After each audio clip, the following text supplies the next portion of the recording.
Je vais dire nous allons poursuivre notre enseignement.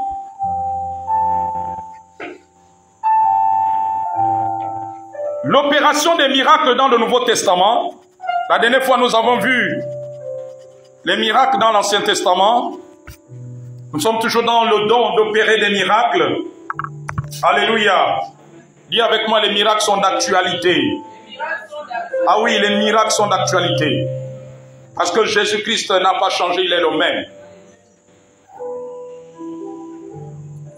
Dans le Nouveau Testament, des miracles s'accomplirent lorsque Jésus prit le déjeuner.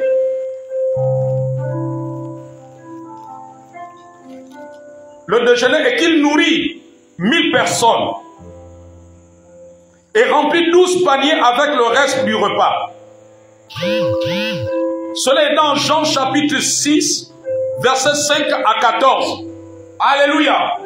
La multiplication de pain, c'était un miracle. Est-ce que tu le sais? À partir de 5 pains et 2 poissons, le Seigneur a opéré un miracle et des milliers de personnes avaient été nourries. Amen. Des milliers de personnes avaient été nourries.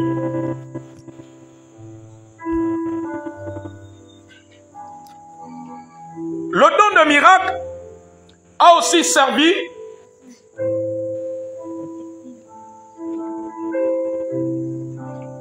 il faut toujours avoir une recette, il faut toujours voir maman te dit d'avoir toujours une réserve de vie.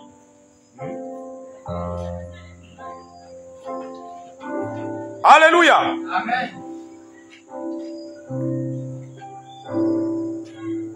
Donc, dans le Nouveau Testament, nous voyons ce que le don de miracle servit également à exercer le jugement divin dans le Nouveau Testament. Lisons Actes chapitre 5 du verset 1 à 5.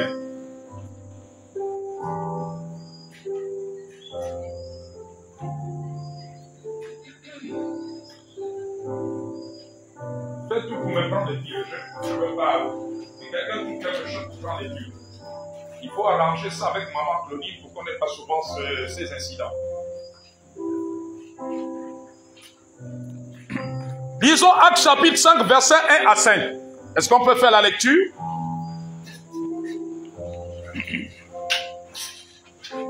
La Bible dit que un homme nommé Ananias, avec Saphira sa femme, vendit une propriété et retint une partie du prix, sa femme le sachant.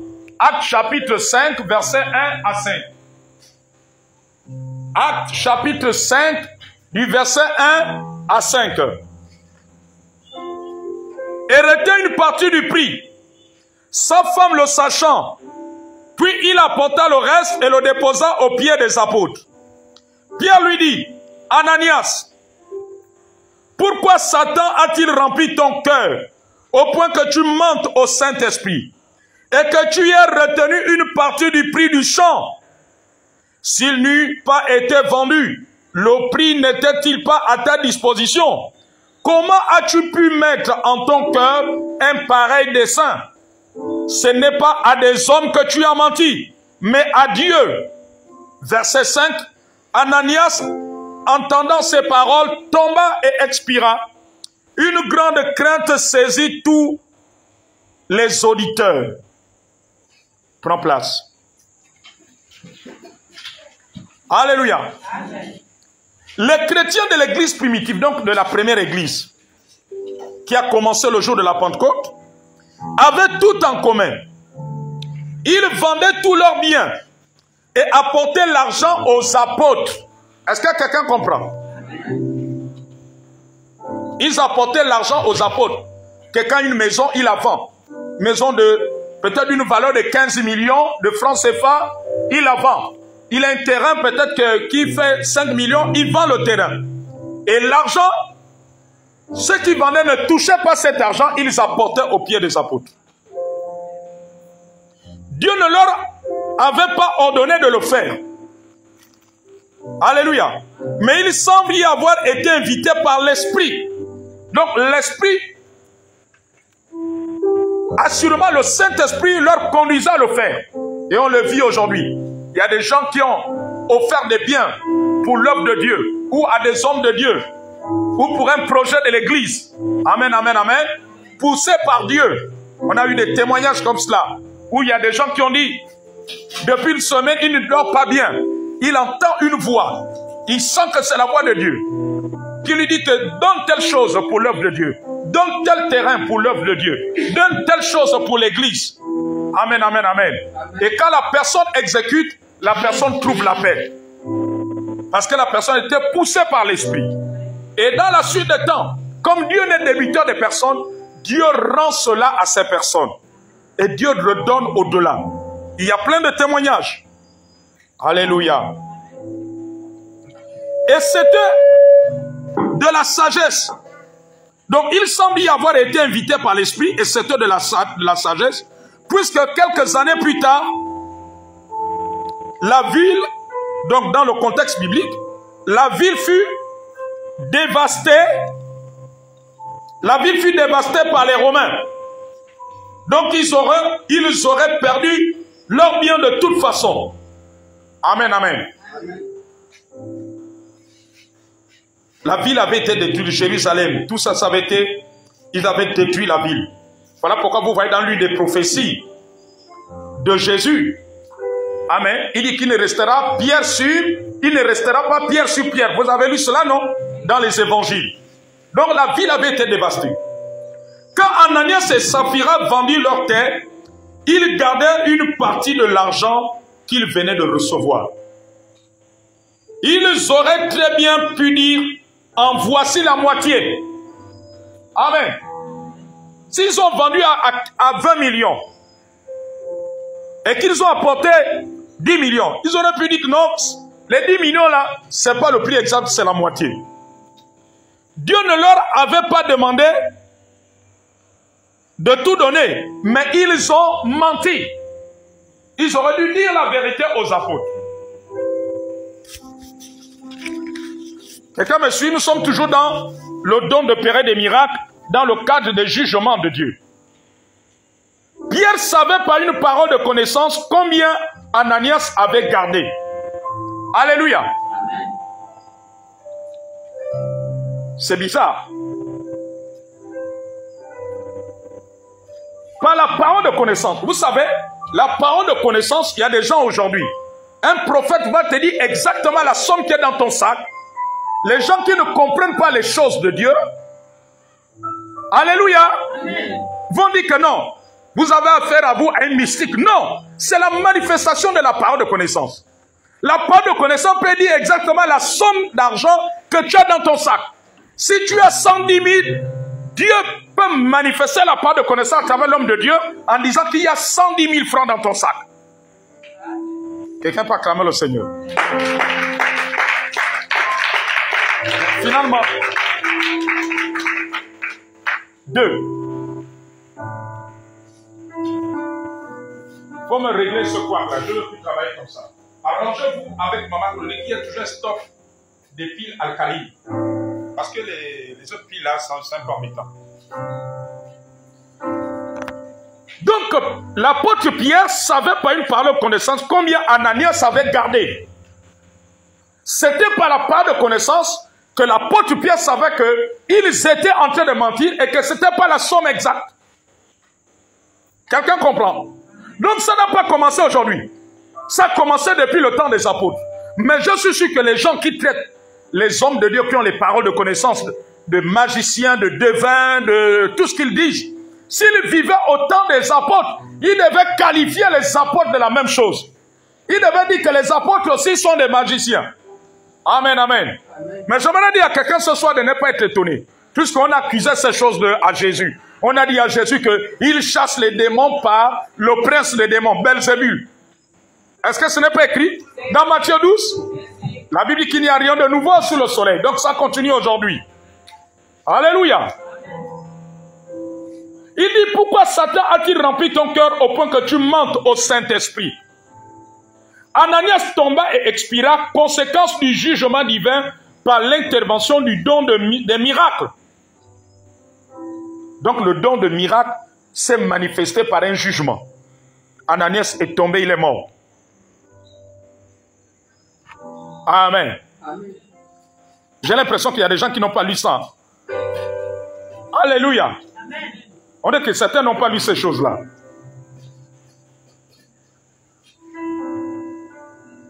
Quand Saphira, sa femme, arriva un peu plus tard, sans savoir que son mari était mort, elle répéta le même mensonge.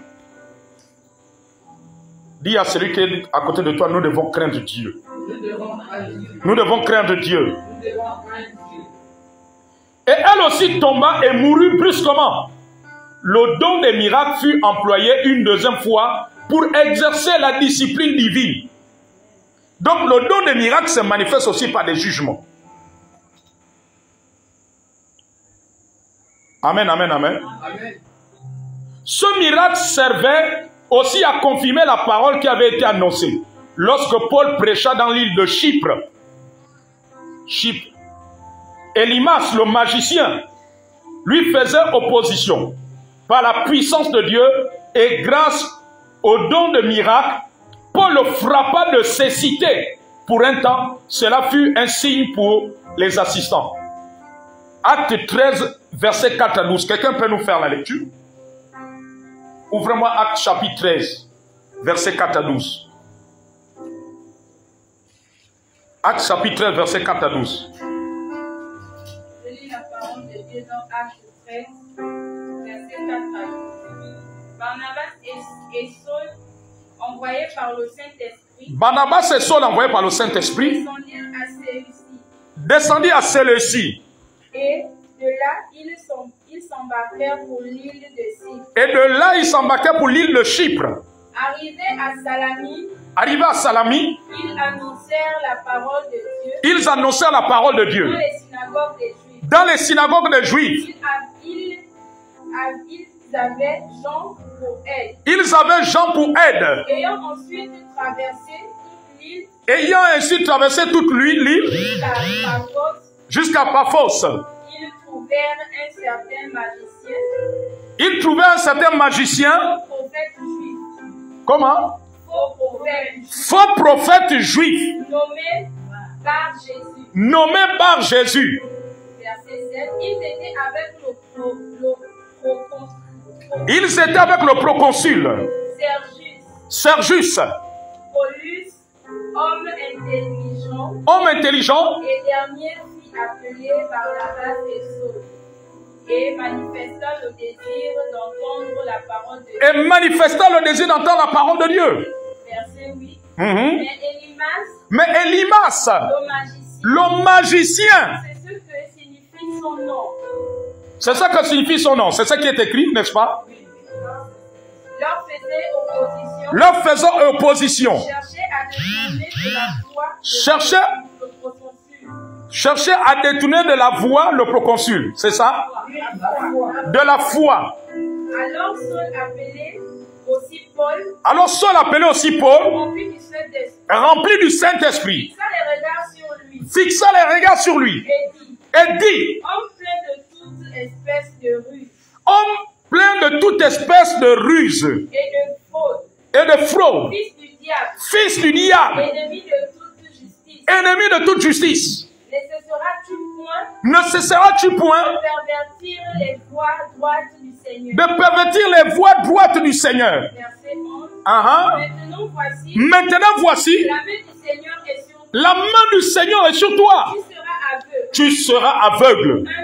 Pour un temps, tu ne verras pas le soleil. Aussitôt l'obscurité tombèrent sur lui. Il cherchait, en tâtonnant, des personnes pour le guider. Verset 12. Alors le proconsul, voyant ce qui était arrivé, crut étant frappé de la doctrine du Seigneur. Verset 14. Non, verset 12.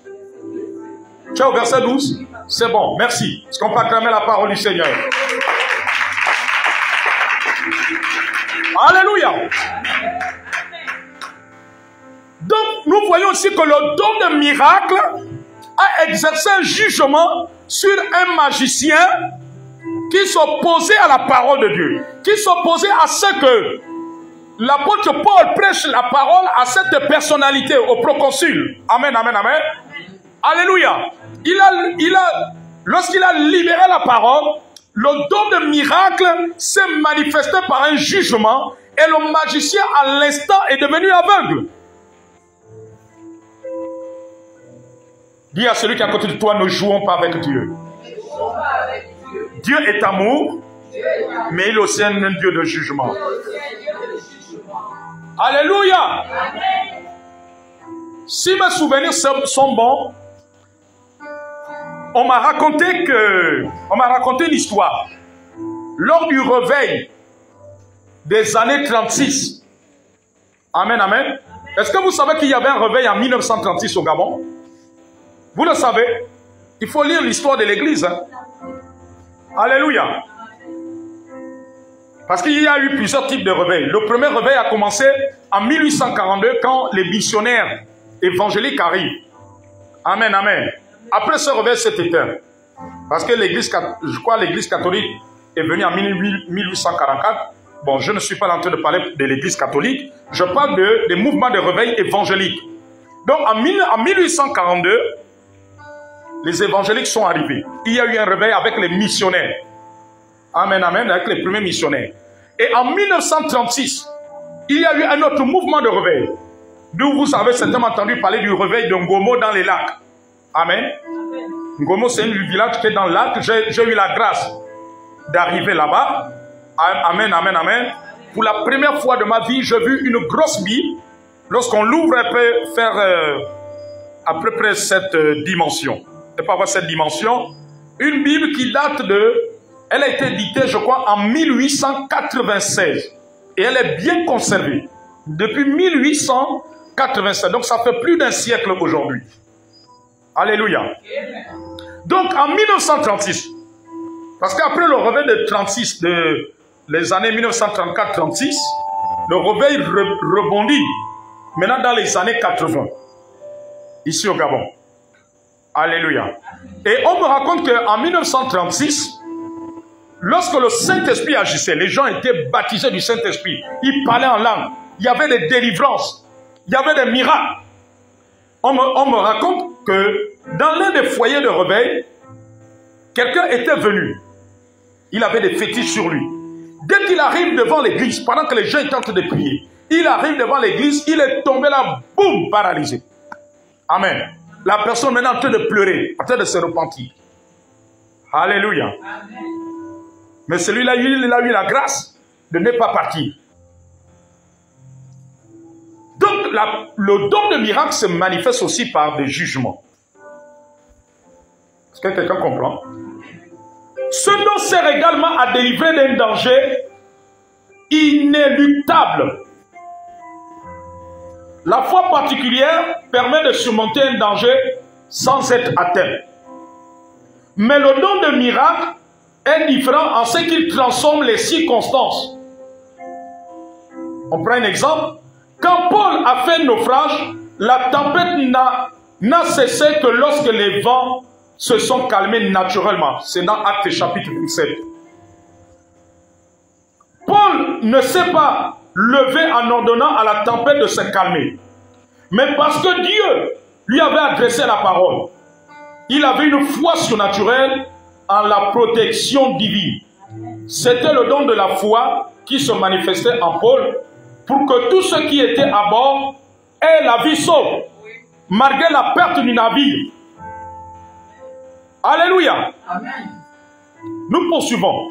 Quand Jésus s'est levé dans la barque pendant la tempête, Marc chapitre 4, verset 39. Quelqu'un peut nous lire ce texte? Marc chapitre 4, verset 39.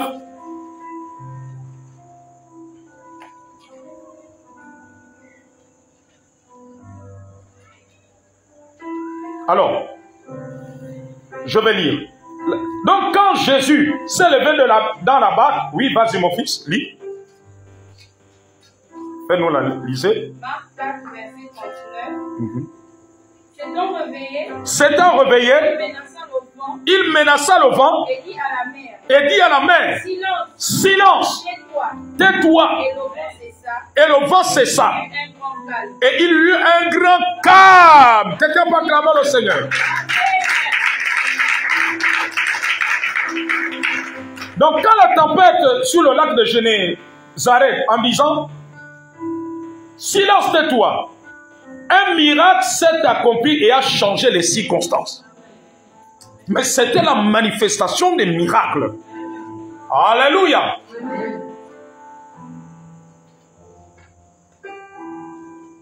Donc le don de miracle transforme aussi les circonstances difficiles. Amen, amen. Les disciples ont eu peur, ils ont cru qu'ils vont mourir. Ils ont réveillé le Seigneur. Mais lorsqu'il a ordonné, le miracle se produit. Alléluia.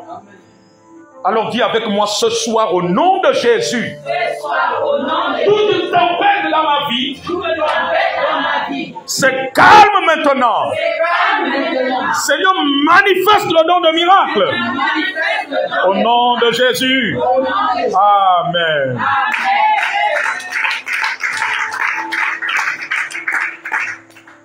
Donc le miracle accompli avait changé les circonstances. La différence entre la foi surnaturelle et l'opération des miracles est que la foi reçoit un miracle.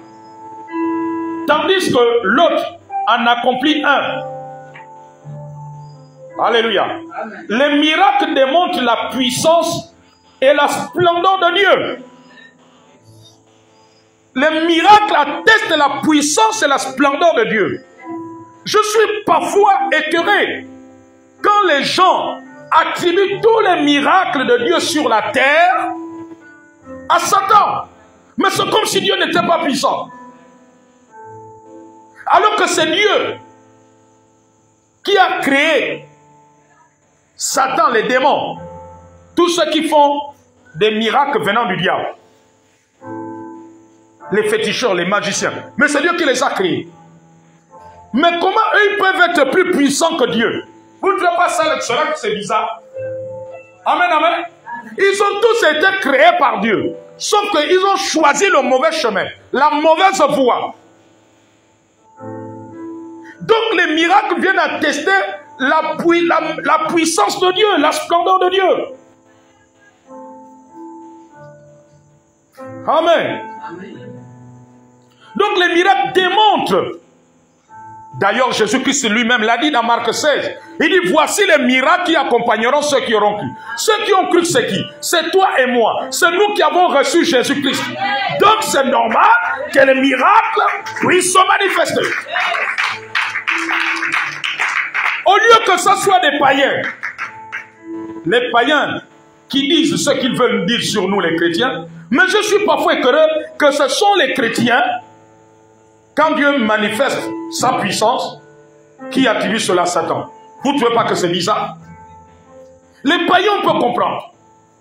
Ils ne connaissent pas la parole de Dieu, ils ne connaissent pas ces choses. Alléluia.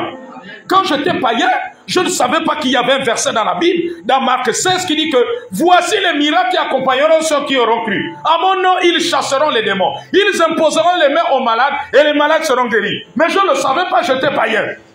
Mais quand j'ai accepté Christ, quand j'ai commencé à lire la Bible, j'ai dit waouh, donc Dieu fait des choses merveilleuses. Est-ce qu'on peut acclamer la puissance de Dieu?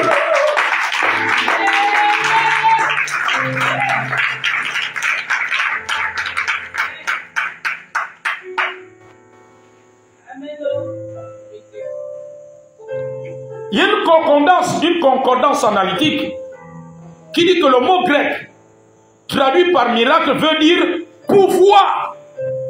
Le pouvoir, pouvoir au pluriel. Donc selon cette concordance, l'accomplissement des miracles est la manifestation de pouvoir ou l'explosion de la toute-puissance. Cela signifie des prodiges étonnants et sans limite. En d'autres termes, l'original grec pourrait être traduit ainsi: l'accomplissement de prodiges et des merveillements sans limite, ou la manifestation de l'explosion de la toute-puissance, donc de la puissance de Dieu.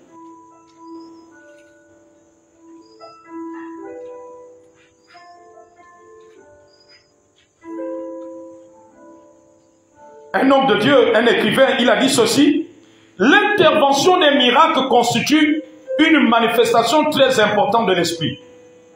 C'est Howard Carter qui l'a dit.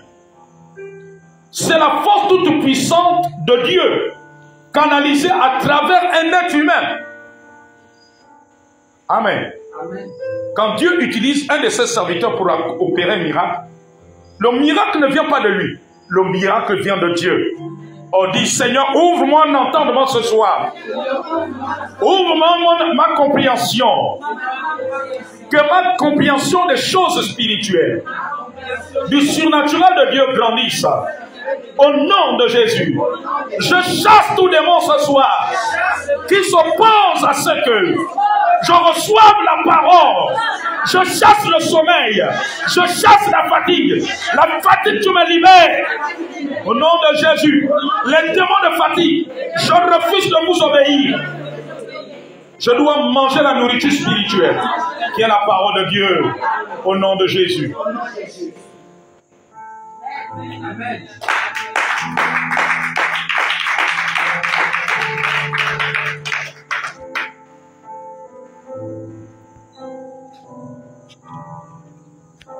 Quand le Seigneur autorise un homme à prononcer une parole par la puissance et selon la volonté de l'Esprit, afin que le fleuve se fende,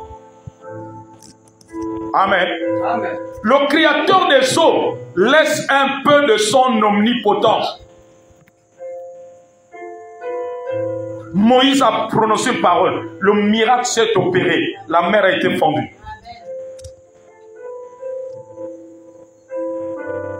Howard Carter dit que l'opération des miracles est un don très puissant qui glorifie le Dieu Tout-Puissant. Mais les miracles viennent glorifier Dieu. Vous ne voyez pas, à chaque fois que Jésus opérait des miracles, Dieu était glorifié. Oh, dis avec moi: Seigneur, opère tes miracles au milieu de nous. Continue à opérer les miracles dans ton église, afin que ton nom soit glorifié. Au nom de Jésus.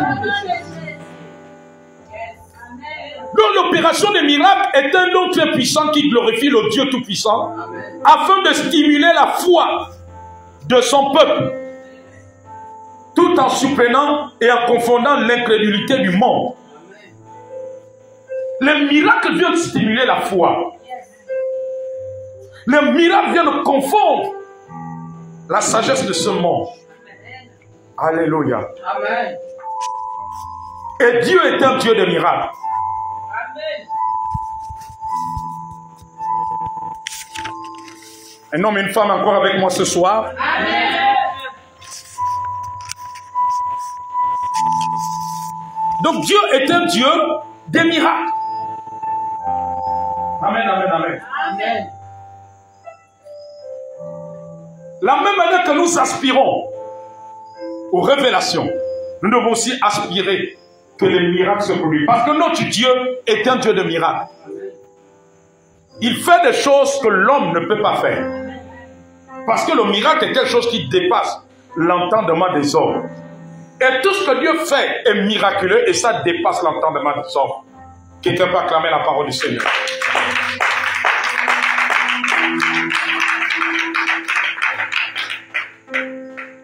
Nous avons terminé avec le don de miracle.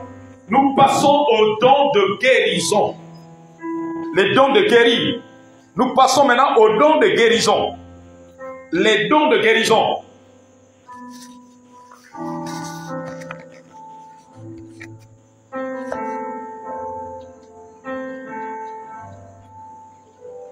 Il y a une vérité que vous devez savoir. C'est que la raison d'être des dons de guérir, donc les dons de guérison, est de délivrer les malades et de détruire les œuvres du diable dans le corps humain. La maladie fait partie des œuvres du diable. Alléluia. À l'origine, Dieu n'avait pas prévu la maladie. Mais lorsque le péché est entré, le diable s'est saisi de cela pour entretenir la maladie. Les dons de guérison, ces dons sont faits par Dieu pour la guérison divine, sans aucun recours au remède naturel. Est-ce que vous comprenez?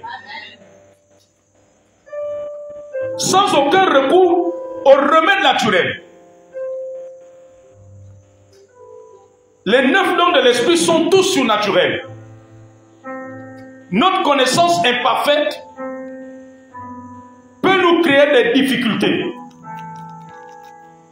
à définir certains dons.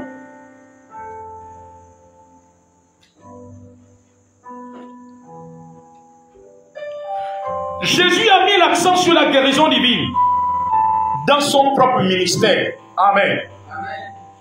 Donc, la guérison divine fait partie des bienfaits que le Seigneur nous a accordés.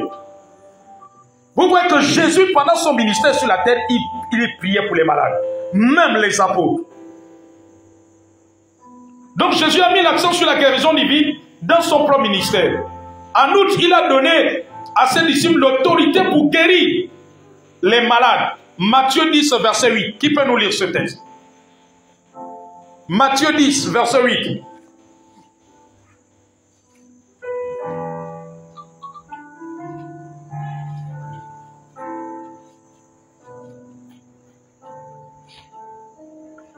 Matthieu 10, verset 8. Je lis la parole de Dieu dans Matthieu 8, au verset 10. Après l'avoir... Non, Matthieu 10, verset 8.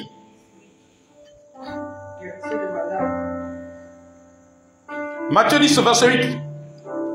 Il est écrit: Guérissez les malades. Guérissez les malades. Ressuscitez les morts. Ressuscitez les morts. Purifiez les lépreux. Purifiez les lépreux. Chassez les démons. Et chassez les démons. Vous avez reçu gratuitement. Donnez gratuitement. Amen. Donc Jésus donne un nom. Il dit que guérissez les malades.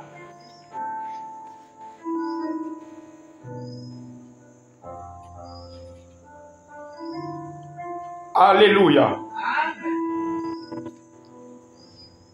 Il est important de souligner que le caractère surnaturel de tous les dons spirituels, y compris ceux de guérir, n'ont rien à voir avec la médecine ni avec la science humaine. Donc quand Dieu parle de guérison divine, on ne fait pas recours à des remèdes naturels. Ça se passe de façon surnaturelle. Alléluia. La femme qui avait la pâte de sang, lorsqu'elle a été guérie, on n'a pas amené un remède, on n'a pas fait boire quelque chose, on n'a pas amené un médicament, on n'a pas injecté un produit. Elle a été guérie de façon surnaturelle. Donc quand on parle des dons de guérir, on ne fait pas recours à des remèdes surnaturels. Par exemple, quand vous voyez ce que maman Claudine avait relaté la dernière fois, ça c'est une révélation qui a eu une direction par rapport à cette maladie, à partir de telle feuille ou tel plan de guérir. Là, ça, ce n'est pas le don de guérison. Le don de guérison ne fait pas recours à des remèdes naturels. Est-ce que quelqu'un comprend? Le don de guérison est surnaturel. C'est-à-dire qu'on ne prend rien. Il n'y a aucun médicament, rien n'a été pris et la personne reçoit la guérison divine.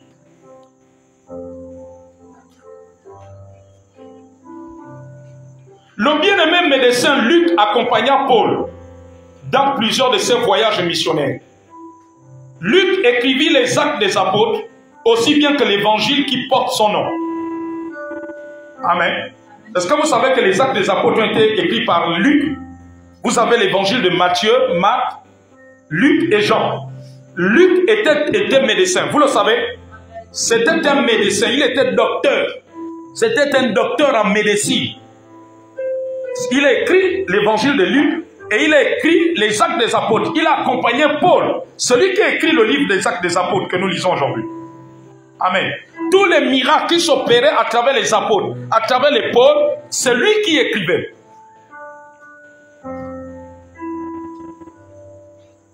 Il était avec Paul lors du naufrage survenu près de l'île de Malte, acte 28. Toutefois, rien n'indique que Luc exerçait la médecine dans l'île. Il est même écrit que Paul imposa les mains au père du premier magistrat de Malte, parce qu'il était malade. Le premier magistrat de cette île, qui fut guéri par une puissance surnaturelle. Donc Luc n'a pas donné médicament à cet homme. Mais par la prière de guérison, le don de guérison s'est manifesté et cet homme a été guéri. Ensuite, les autres malades de l'île vinrent à Paul et tous furent rétablis par son ministère. Donc tous ceux qui étaient malades dans cette île se sont approchés de Paul. Et Paul a prié pour eux, ils ont été guéris. Amen, amen, amen, amen. Bien entendu, nous croyons à la médecine et remercions Dieu de ce qu'elle peut faire. Nous ne sommes pas contre les docteurs. Est-ce que quelqu'un comprend? Nous ne sommes pas contre les médecins. La preuve est que de temps en temps, nous allons les consulter, n'est-ce pas? Mais certains confondent la médecine avec les dons de guérir. J'ai parfois entendu des gens dire, oh, moi j'ai ma mère, j'ai ma grand-mère, elle a le don de guérir telle maladie. Elle cueille seulement telle feuille, il y a une telle feuille là. Elle a reçu cela, elle a le don de guérir. Non, ça c'est pas le don de guérison. Alléluia. Ça c'est une direction, soit que la personne a reçu, soit de Dieu, ou par la famille. Amen. Par des gens qui connaissent la médecine traditionnelle. Alléluia. Mais ça, ce n'est pas le don de guérison. Le don de guérison ne fait pas recours à des remèdes.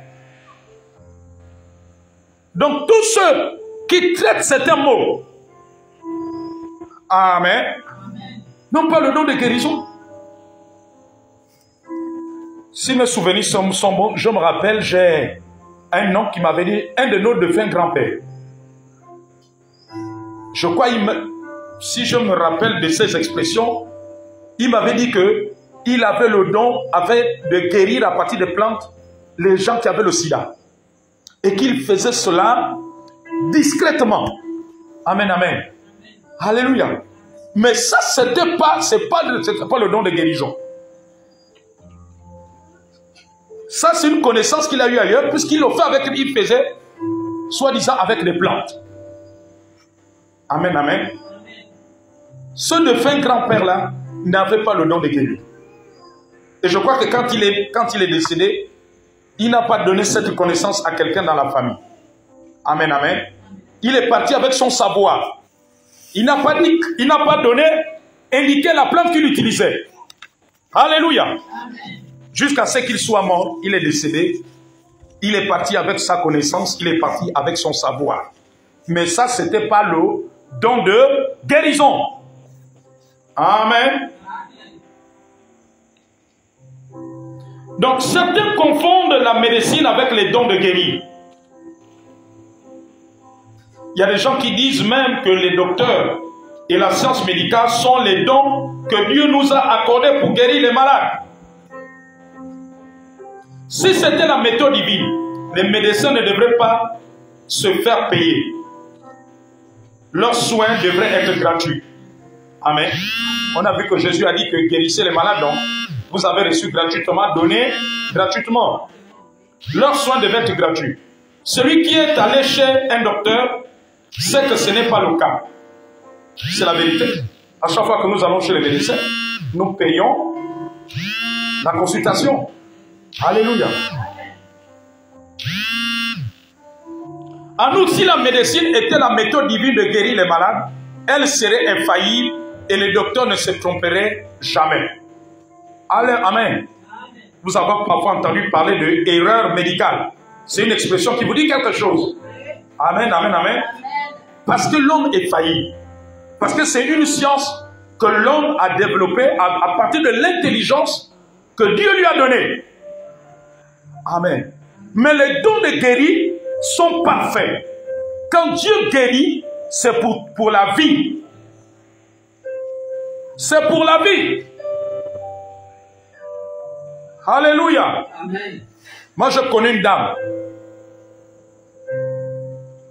que le Seigneur avait guéri d'un cancer. Amen, amen. Et je l'ai revue combien d'années? Je l'ai revue 11 ans, 12 ans plus tard, en pleine forme. Amen, amen. Si on vous dit que cette dame a souffert d'un cancer, tu ne vas pas croire. Plein de vie en pleine forme. Amen. Parce que Dieu ne se trompe pas. Dieu fait ses œuvres parfaites. Alléluia. Si tu n'enfantais pas et qu'on prie pour toi, le miracle de la fécondité s'opère. Amen, amen. Le jour que ton enfant naîtra, l'enfant ne sera pas mongol. Parce que le don de guérir de Dieu, quand le don de guérison touche une femme stérile, amen, amen, les choses sont accomplies merveilleusement. 9 mois plus tard, ou 7 mois plus tard, ou 8 mois plus tard, quand cette dernière va accoucher, l'enfant sera en pleine forme. Amen, amen.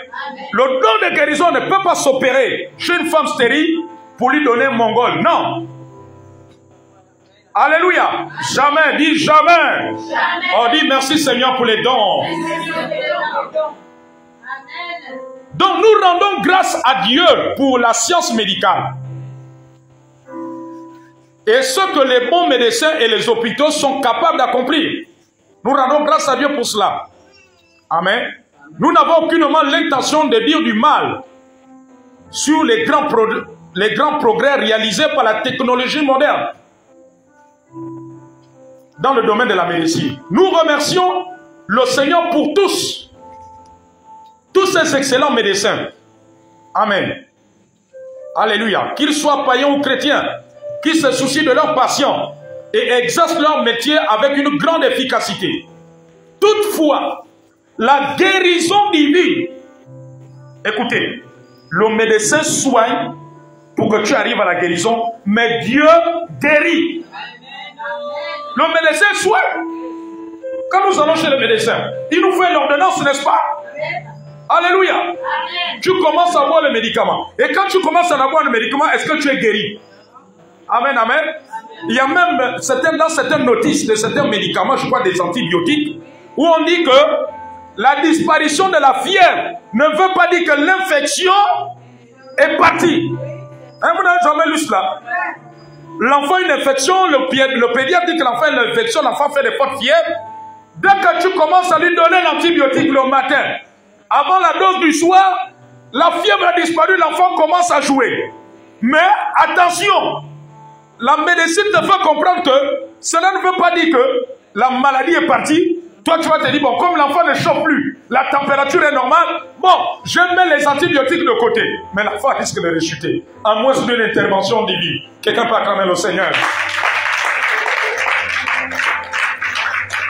Donc, le médecin soigne. Voilà pourquoi il te dit que la disparition de la fièvre ne veut pas dire que l'infection est partie. Alléluia.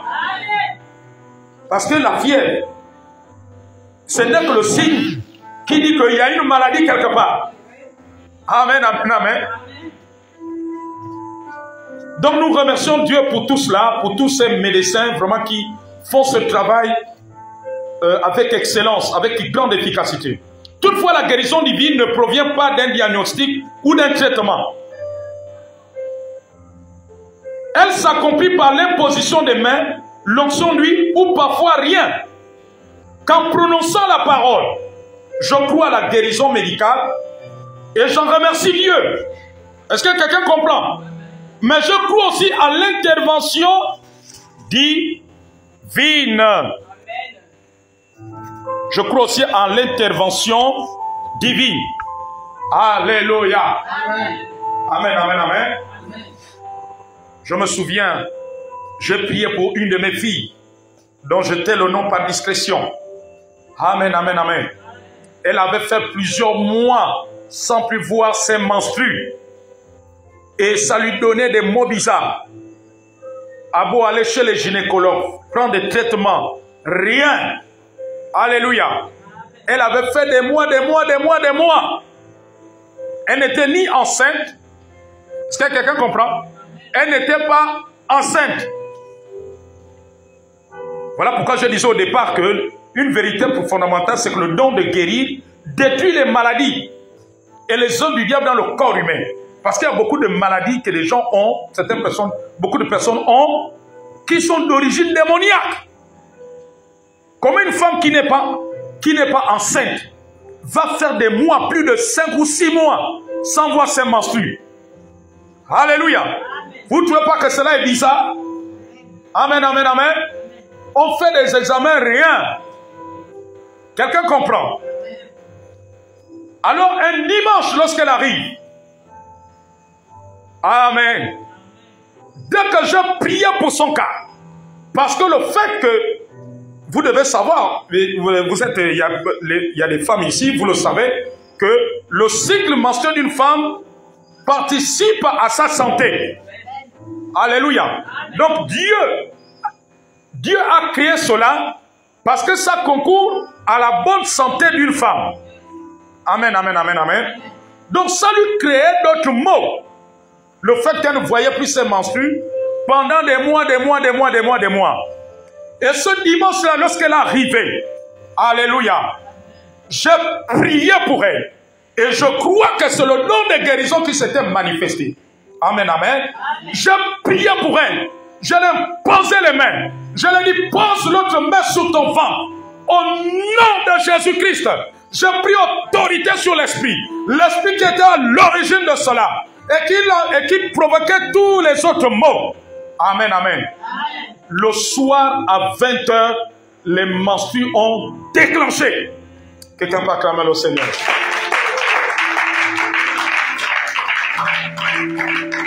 Elle était fatiguée de prendre des médicaments parce qu'elle avait dit qu'elle arrête, elle ne prend plus de remède. Sans remède, Dieu a agi puissamment. Après avoir fait plusieurs mois, le même jour où la prière a été faite, le même jour, Dieu a opéré la guérison.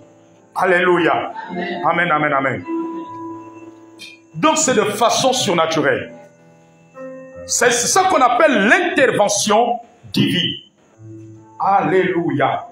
Est-ce que quelqu'un a une question à poser avant que nous nous rentrions dans la prière? Nous nous rentrons maintenant dans la prière. Nous allons poursuivre dimanche. Quelqu'un a une question à poser? Amen. La guérison divine est réelle. Alléluia. Vous savez, Dieu pouvait me dire que le diable cherche à éloigner les enfants de Dieu de la foi de la guérison divine, de la réalité des dons de guérison, des dons de miracles. Amen, amen, amen. Nous sommes arrivés à un temps où on n'a pas forcément besoin d'aller chercher un homme de Dieu, une femme de Dieu loin, dans des pays lointains, par qui Dieu opère des miracles de guérison. Dieu veut que nous vivons les guérisons divines. Dieu veut que le don de guérison. Et pour que ce don s'opère, tu dois aspirer au don de la guérison, au don de miracle. Dieu veut que nous vivons cela. Amen, amen. Parce que cela fait partie, j'ai envie de dire, des cadeaux que Dieu a donnés à l'Église, que Dieu a donnés. Amen, amen. Les dons de guérison, de miracles, doivent reprendre leur manifestation dans l'Église du Seigneur. Dis avec moi que cela est important. Cela est important. Les dons de guérison et de miracles doivent reprendre. Amen, amen. Parce que notre Dieu opère encore des miracles. Notre Dieu opère encore des guérisons. Et opère encore des guérisons. Si tu es convaincu que Dieu t'a donné un don de guérison, ne l'étouffe pas, ne l'éteins pas. Alléluia. Entretiens ce don. Vers la fin de cet enseignement, je vais nous partager les clés pour entretenir tout type de dons. Les dons de guérison sont encore d'actualité. Dieu guérit encore. Amen, amen. L'Église doit prendre conscience de la manifestation des dons de guérison. S'il n'y a pas de questions à poser, on va se tenir debout. On va prier. Alléluia. Les dons de guérison sont d'actualité. Dieu fait encore des guérisons. Dieu opère encore des guérisons. Amen, amen, amen. Alléluia. Et il y en a beaucoup dans l'Église de Dieu qui ont des dons de guérison. Soit ils l'ignorent, ou soit ils sont tombés dans le doute. Dieu opère encore des guérisons. Alléluia. Amen, amen, amen. La guérison, c'est chez Dieu. Et Dieu veut se manifester dans cette dimension où les malades sont guéris, où les malades sont guéris, où les maladies disparaissent des corps. Alléluia. Où les maladies disparaissent. Dieu veut continuer à opérer les dons de guérison. Amen, amen. Il n'a pas changé. Il est ce Dieu. Il est capable de faire disparaître des lions. Il est capable de faire disparaître des kystes.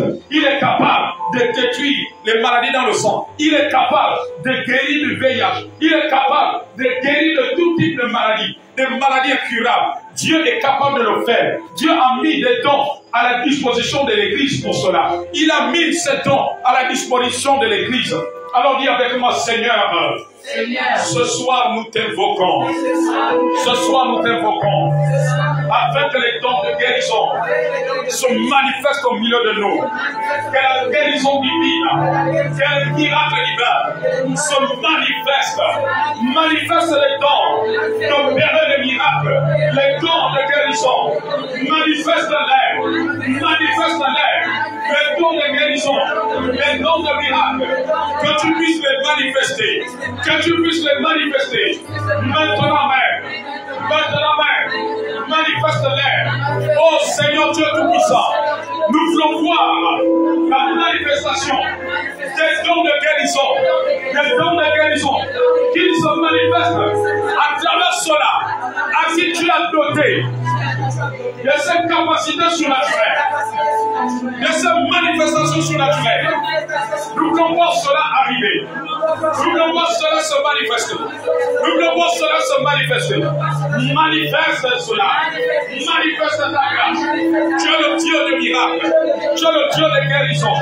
Que les dons de guérison coulent à flot. Les dons de miracles coulent à flot dans l'église. Dans ton église. Nous voulons vivre ces choses. Parce que tu n'as pas changé. Tu es le même Dieu qui a opéré au temps des apôtres.